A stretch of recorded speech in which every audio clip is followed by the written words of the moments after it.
In the spring of 1887, my friend Sherlock Holmes was busy with a very big case. It was important not just in London, but all across Europe. He and I lived together in a house in Baker Street at that time. But he was away from home a lot while he was working on this case. He was often out of the country, too. Holmes did not eat or sleep very much when he was investigating a crime, and I knew that he was working day and night on this one. So I was not surprised when he fell ill soon after the case ended.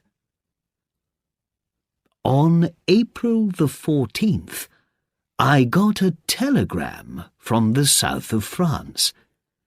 It said that Holmes was lying ill in bed in a hotel there. I left for France at once, and in 24 hours I was sitting by his bedside. "My dear Holmes," I said, "you look terrible." "Watson, you came. Thank you," replied Holmes weakly. "I'm not well, it's true. It has been a busy time. For the last 2 months, I've worked more than 15 hours a day, sometimes with no sleep." "Holmes, that's bad for anybody. You know that very well," I told him crossly. "I could not rest while I was investigating this case," he replied, shaking his head. I looked at the many telegrams that lay open on the table. They all thanked him for his work. "You caught one of the cleverest criminals in Europe, Holmes," I said. "He escaped from the police in 3 different countries, but not from you." "Yes, but I'm tired, Watson. I'm very tired." Holmes lay back in bed and closed his eyes. His face was grey. "Well, you must think of yourself now, Holmes," I said. "You need a good rest. I'm taking you home to Baker Street with me." Soon we were back in London. But Holmes was not getting better. He needed a holiday somewhere quiet, I decided. My friend, Colonel Hayter, had a large house in the countryside outside London, and he often asked me to visit. I knew that he wanted to meet Holmes, too. Some time in the countryside would be good for both of us, I thought. So I wrote to the Colonel, and he kindly said that we could stay with him for a few days. We arrived at the Colonel's house a week later, and I soon felt pleased with my idea. The Colonel was an interesting old soldier who knew many different places in the world, and he and Holmes enjoyed talking together. The Colonel had a large number of interesting guns, and after dinner on our first night, he took Holmes and me into his gun room to show them to us. Just before we went upstairs to bed, the Colonel said suddenly, "I'll take one of these guns up to my bedroom, I think." "Oh? Why?" I asked in surprise. "Well, there was a burglary at a house near here, Mr. Acton's, last Monday," said the Colonel, "and the burglar escaped." Holmes looked up. "Were there any clues?" he asked. "None. But, Mr. Holmes, this little country crime won't be interesting for you after your great European case." Holmes smiled quickly. "Tell me," he went on, "what happened at Mr. Acton's?" "The burglar emptied lots of desks and cupboards and left things everywhere," said the Colonel. "But he only took 2 silver plates, an old book, and a small clock." "How strange," I said. "Well," said Holmes, and he began to walk up and down, "we can see at once—" I held up my hand. "You're here for arrest, Holmes. Don't start on a new case while you're still unwell." Holmes looked at me and stopped walking. I was pleased when we began to talk of other things. But the next morning, the Colonel's servant hurried into the breakfast room while we were eating. "Have you heard the news from the Cunningham's house, sir?" he cried. "What? Another burglary?" asked the Colonel. "Murder, sir," answered his servant. The Colonel's mouth fell open in surprise, and he put down his coffee cup. "No! Who's died? Old Mr. Cunningham? Or his son, Alec?" "Neither, sir," said the servant. "It was William Kerwin, the coachman. Someone shot him. Just once, sir, and he never moved again." "Who shot him?" asked the Colonel.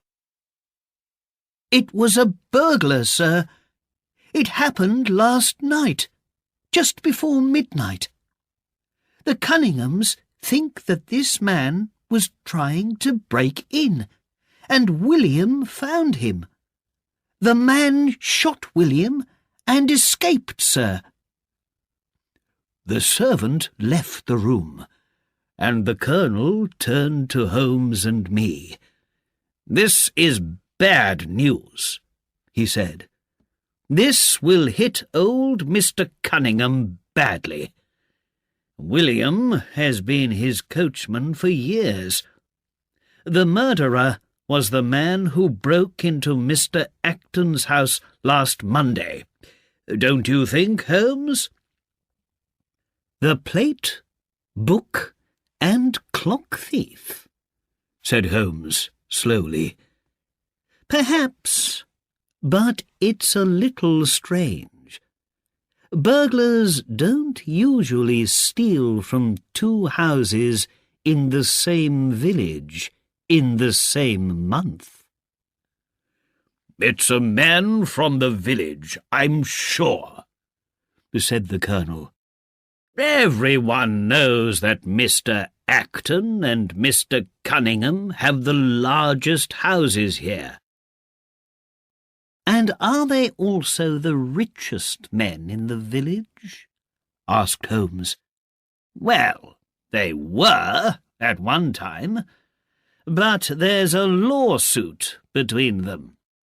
Mr. Acton says that half of Mr. Cunningham's land really belongs to him. So both of them have spent a lot of money on that in the last few years."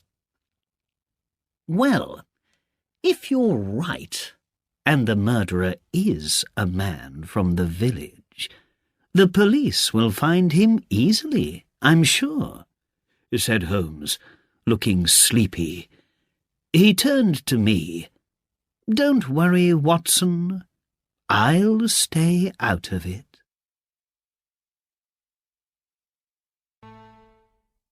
We were still finishing our breakfast when the door opened again, and the servant brought in a young man in a dark suit.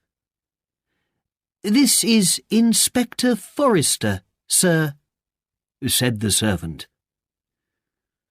"Good morning, Colonel," said the inspector brightly.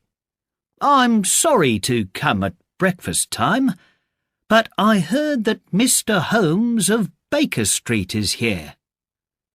"He is here, Inspector," replied the Colonel, and he looked at Holmes, who stood up and gave the inspector his hand. "Mr. Holmes, I'm pleased to meet you," said the inspector. "Could we perhaps ask you to come to the Cunningham's house and have a look at this case, sir?"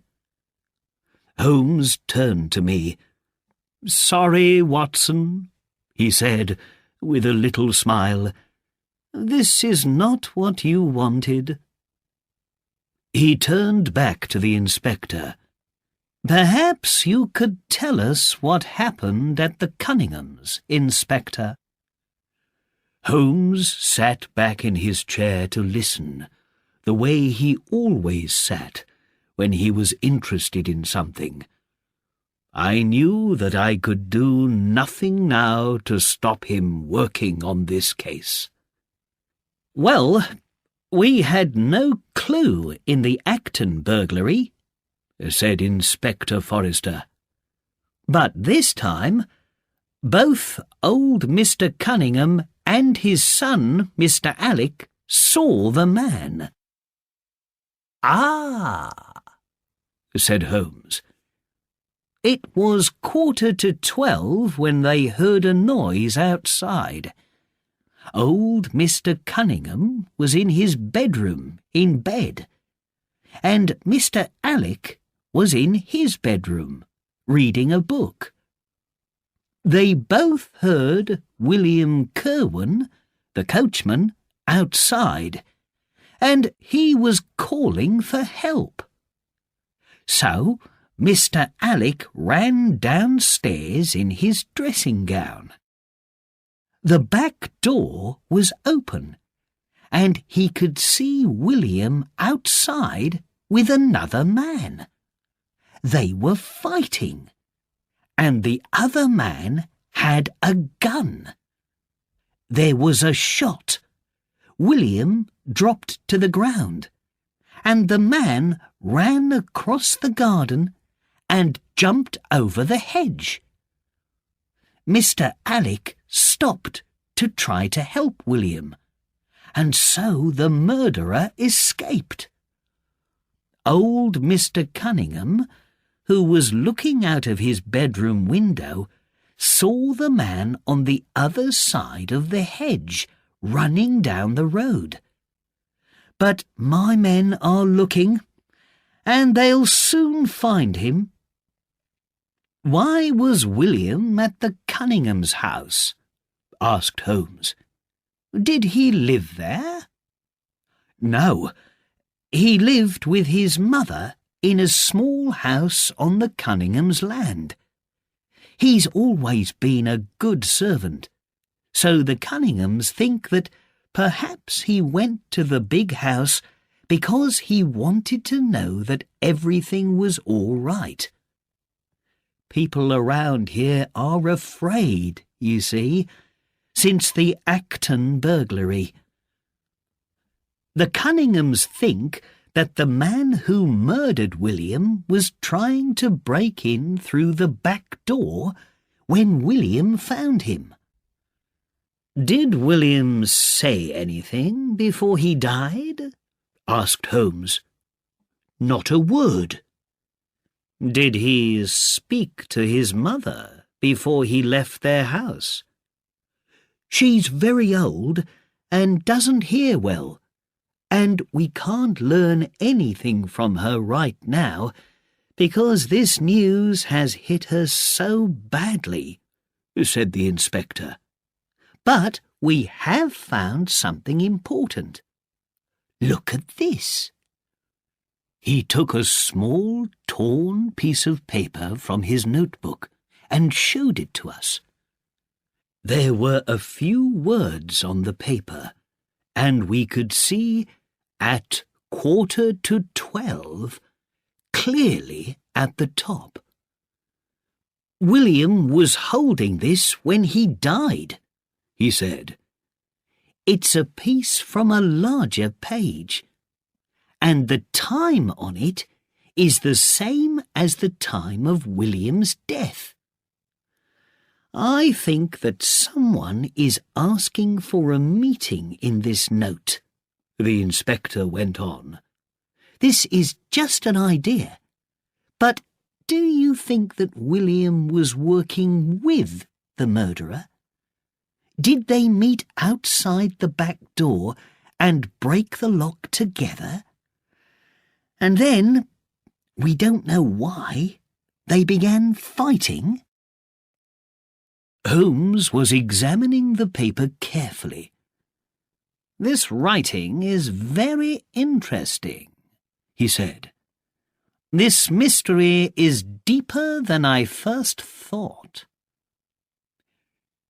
He was silent for a minute, and then said, "Sorry, Inspector, you asked me a question. Was there a secret plan between the murderer and the coachman? It's possible, and a clever idea.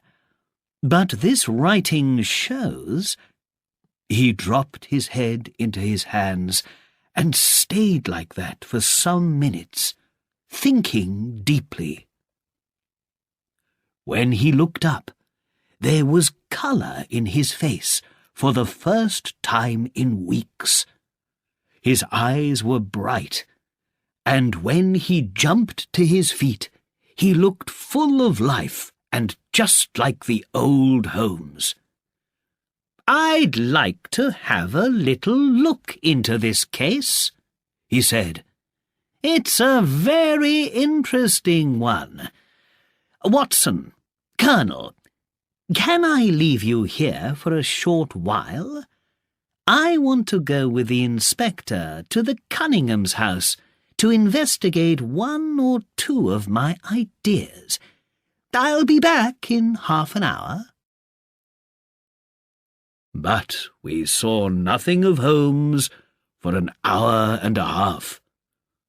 At last, the inspector came to the Colonel's house. "Mr. Holmes is outside," he said. "He wants all four of us to go to the Cunningham's house together." "Why?" asked the Colonel.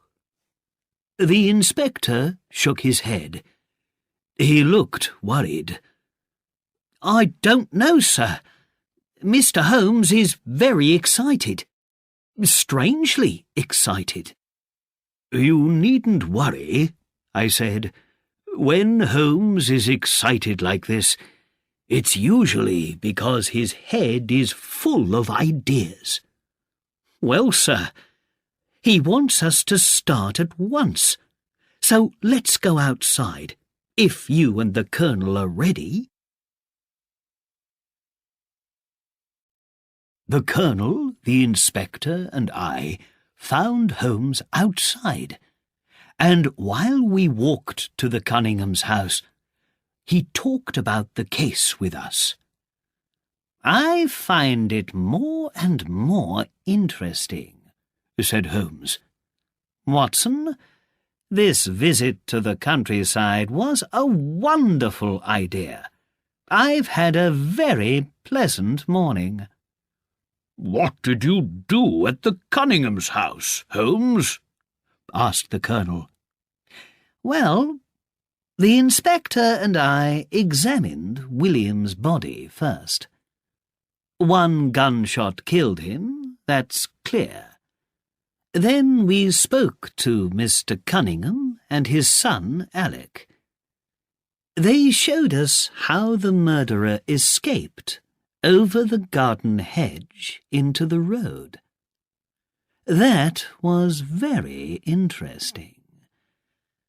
We tried to ask William's mother some questions too, but she is very old and weak and couldn't help us.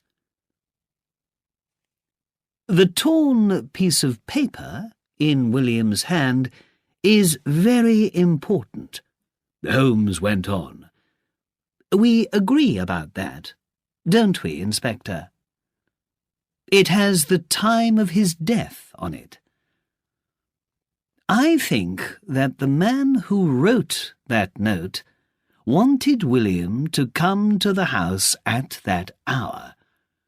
But where is the rest of the note?" "I looked carefully for it, sir, all over the ground outside the back door," said the inspector. "Someone tried to take that note from William's hand," Holmes said. "Why did that person want the note?" "Because it showed who asked William to come to the house. It showed who murdered him. And what did that person do with the note? He put it quickly in his pocket. Perhaps he didn't know that a small piece of the note was still in William's hand. If we can find the rest of the note, I think that we will solve this mystery." "Yes, sir, but how can we look in the murderer's pockets when we don't know who the murderer is?" said Inspector Forrester. "Well, well, we'll see," said Holmes. "Now here's another question.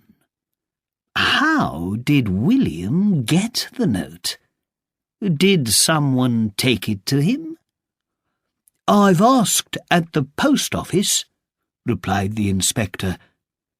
"William got a letter in the afternoon post yesterday." "Well done, Inspector," said Holmes, looking pleased. "I am enjoying working with you, I must say. Now here we are at the Cunningham's house. Come with me, Colonel, and I will show you the place of poor William's murder." We went to the back door of the house. 2 policemen were standing outside. "The fight between the 2 men happened here," said Holmes. "The ground is very hard, so there are no footprints. But Alec Cunningham saw it."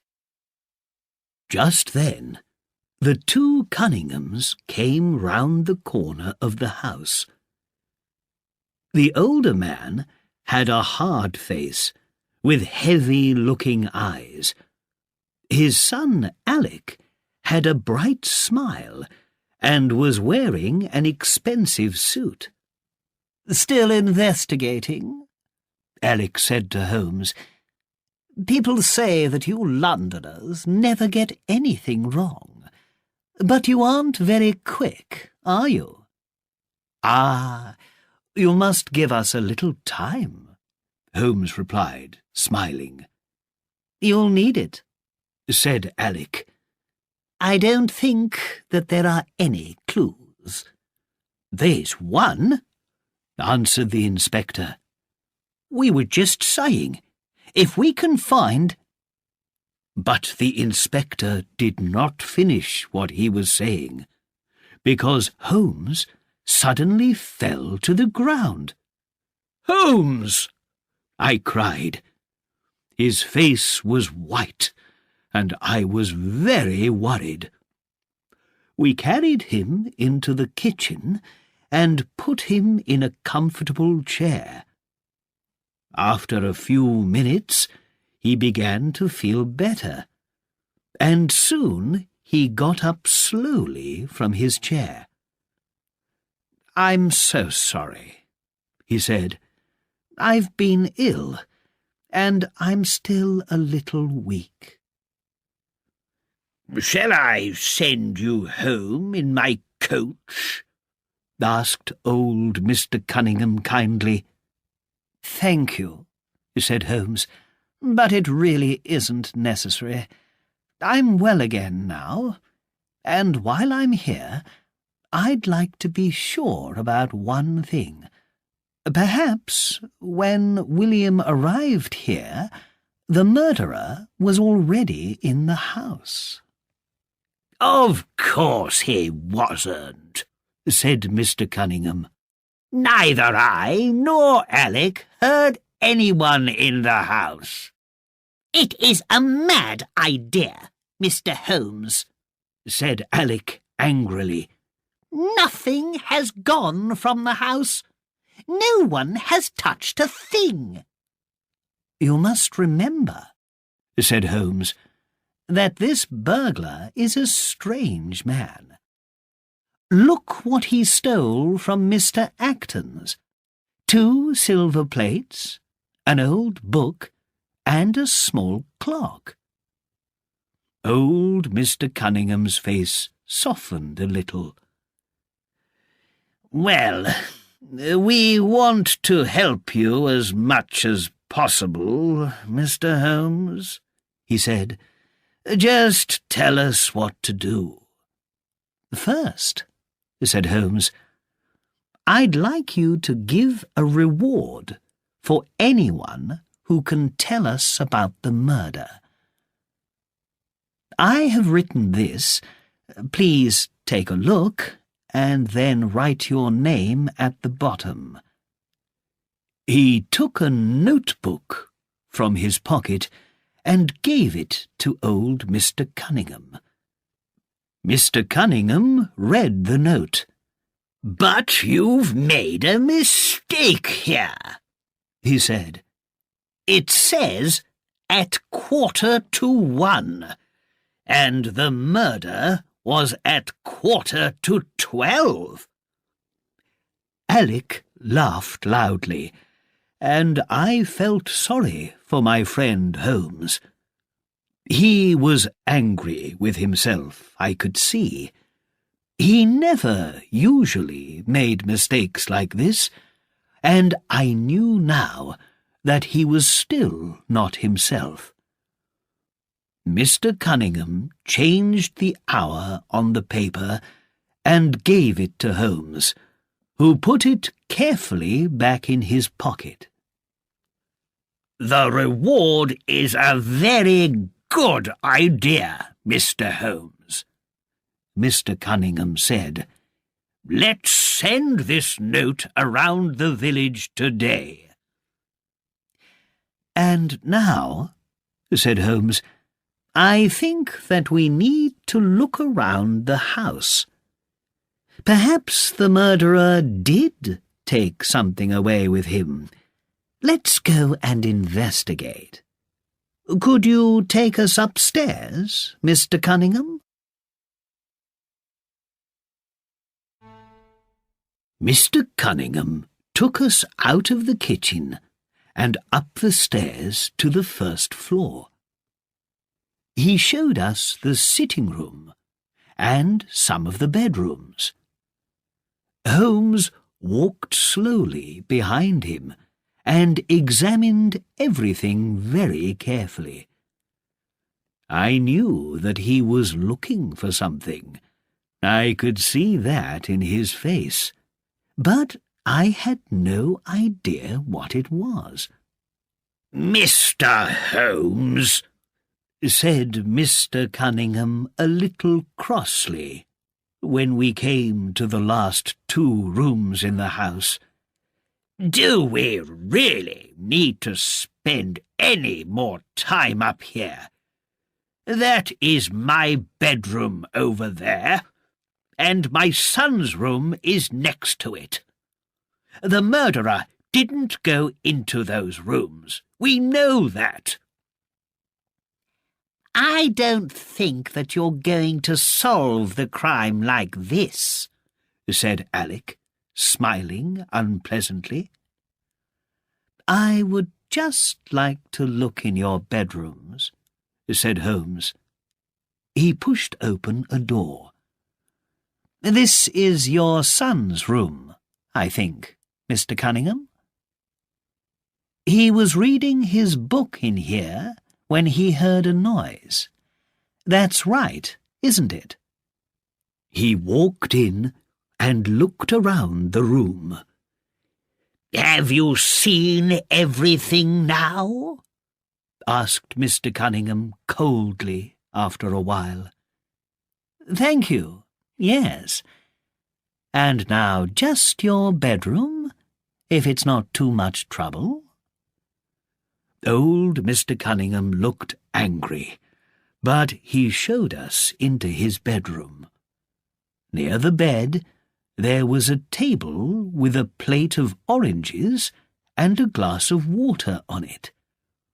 The others went into the room in front of Holmes and me, and when we walked in behind them, Holmes suddenly pushed the table to the floor with a big crash.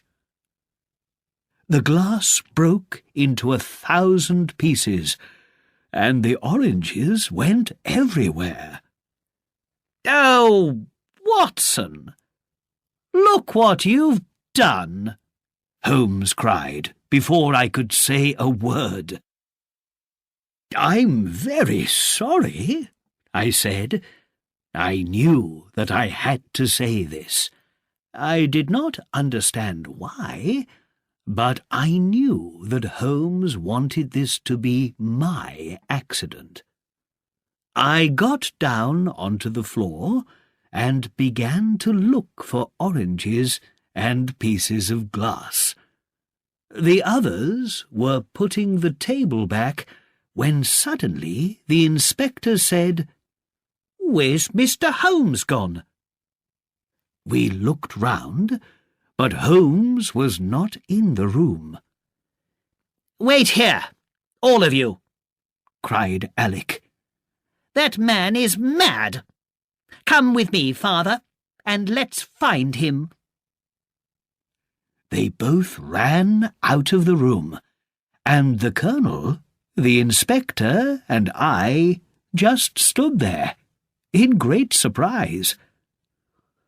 "I have to agree with Mr. Alec," the inspector began. "Mr. Holmes is saying and doing some very strange things." But before he could finish speaking, we heard a sudden scream. "Help! Help! Murder!" It was Holmes. We ran into the next room, which was Alec's bedroom. Holmes was lying on the floor. Alec had both his hands around my friend's neck, and old Mr. Cunningham was trying to take something from his hand. Quickly, we pulled the Cunninghams away, and Holmes got weakly to his feet, his face white. "Arrest these men, Inspector!" he cried. "What for, sir?"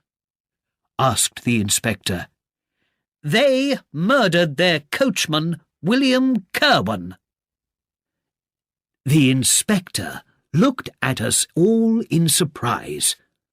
"But, Mr. Holmes," he said, "you don't mean that, do you?" "Look at their faces, man!" cried Holmes. We all looked at the Cunninghams. The older man kept his head down, but his son looked angrily at us, and his dark eyes were like those of a wild animal.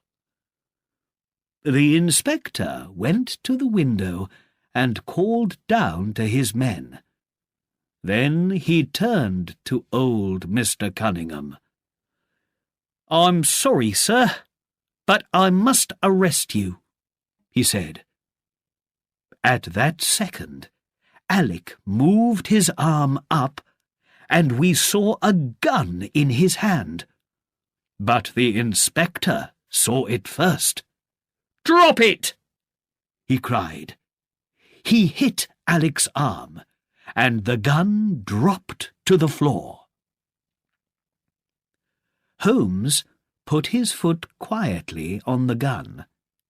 "Keep that," he said to the inspector. "They used it to kill William, I'm sure. But this is what we really wanted." He held up a piece of paper.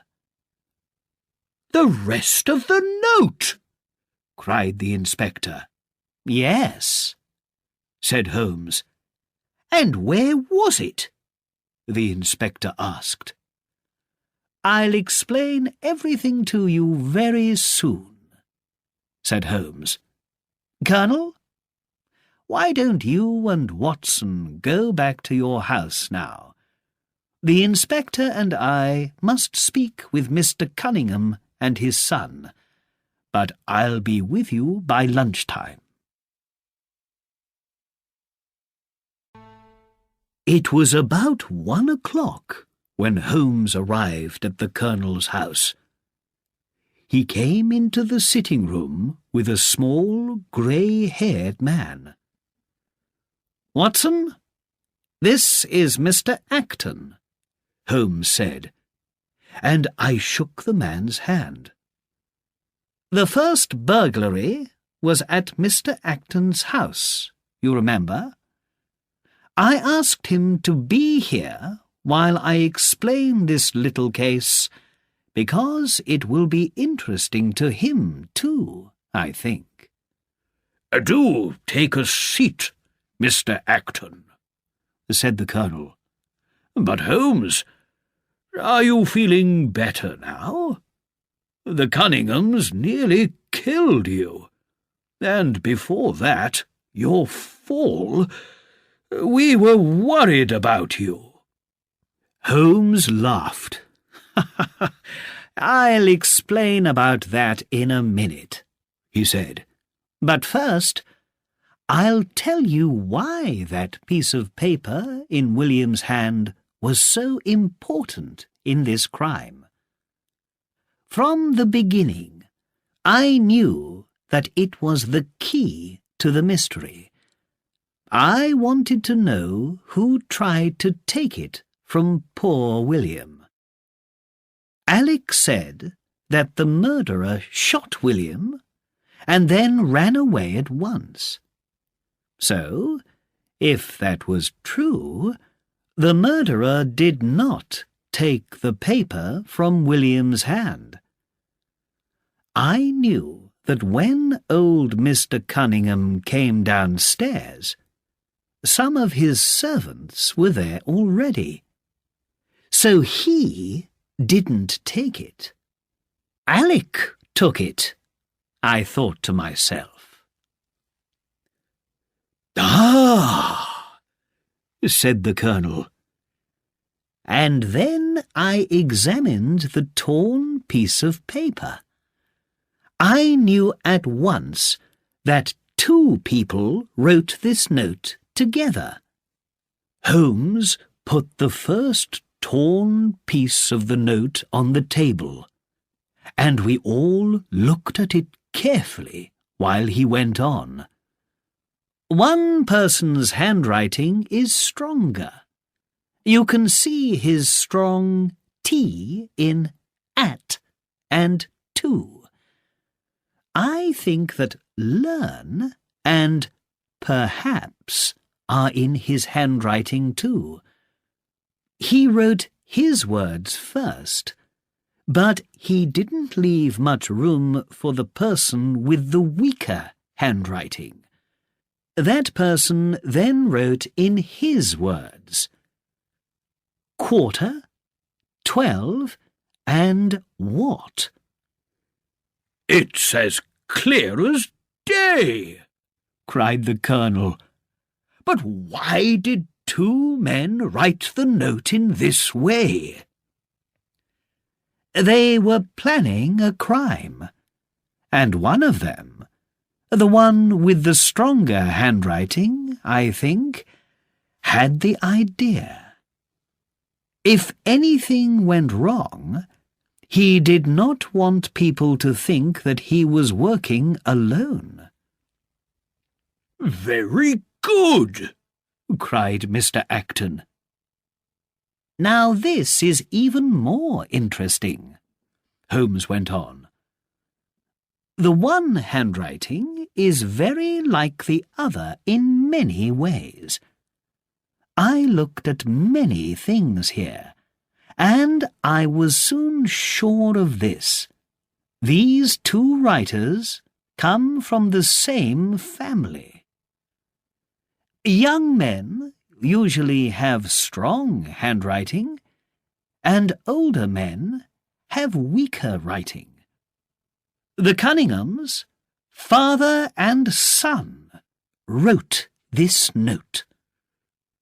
"Very good," cried Mr. Acton again.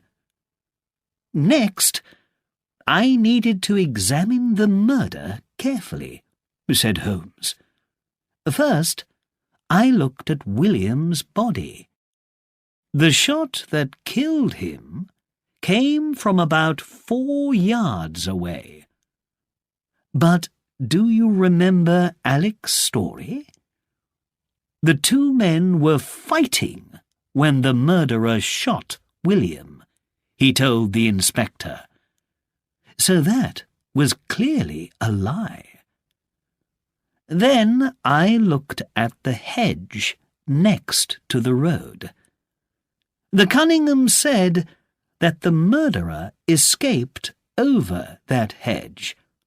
But when I examined the ground below it, which was wet, there were no footprints. So that was another lie. No murderer came to the Cunninghams' house that night. I was sure of it. So what was this crime for? I asked myself. First, I tried to solve the mystery of the burglary at Mr. Acton's. I knew about the lawsuit between you and the Cunninghams, Mr. Acton. So I thought to myself, perhaps the Cunninghams broke into your house to look for papers. Perhaps there is a paper that is very important in this lawsuit. "You're right, Mr. Holmes," replied Mr. Acton. "There's one single paper which will win the lawsuit for me. Luckily, it's not in my house, but at my bank." "Ah," said Holmes, smiling. "And of course, when the Cunninghams couldn't find the paper in your house, they took a few things because they wanted their break-in to look like a burglary.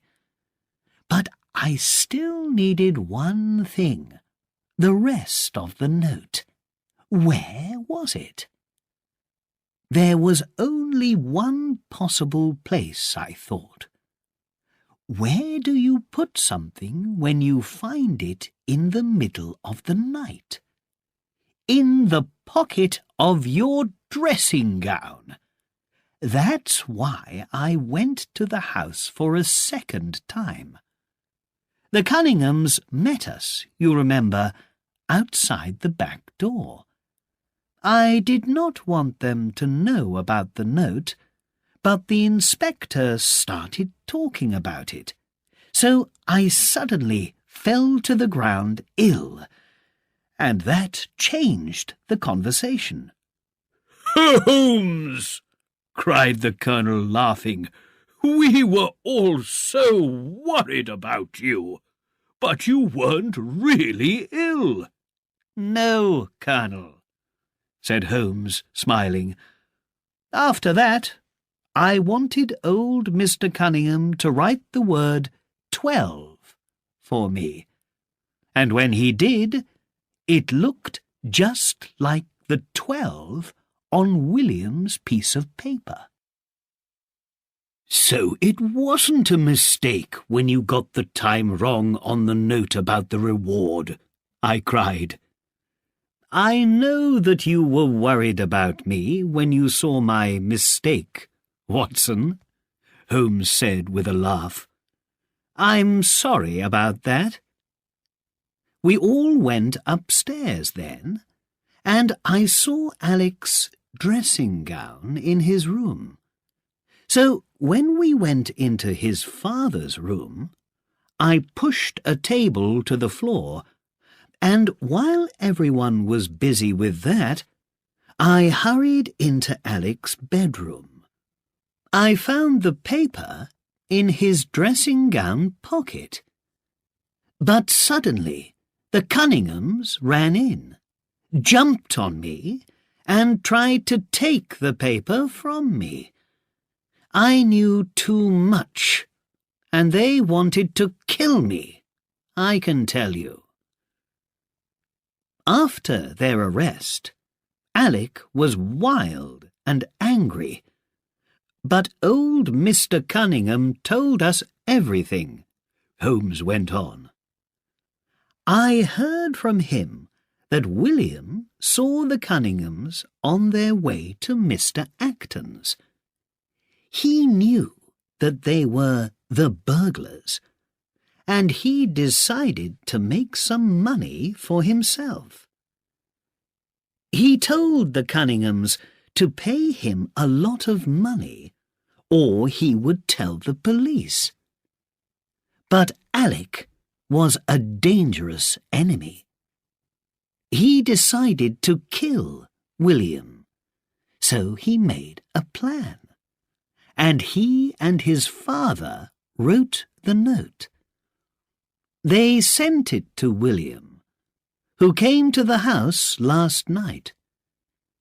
He was outside the back door when Alec shot him from 4 yards away. Alec pulled the note out of William's hand and put it quickly in his dressing gown pocket. It was a very clever plan. But Alec didn't know that a small piece of the note was still in William's hand. "Can we see the rest of the note?" I asked. "Here it is," said Holmes. He put the 2 pieces of paper in front of us. Look at the P's and G's. The 2 writers are clearly father and son. And old Mr. Cunningham's T's are the T's of an older man. "Ah, yes," said the Colonel excitedly. "I can see it now. Holmes, you are a genius." My friend smiled. "Well, Watson," he said, "I have greatly enjoyed our quiet rest in the countryside. Tomorrow we can go back to Baker Street, ready for work." again.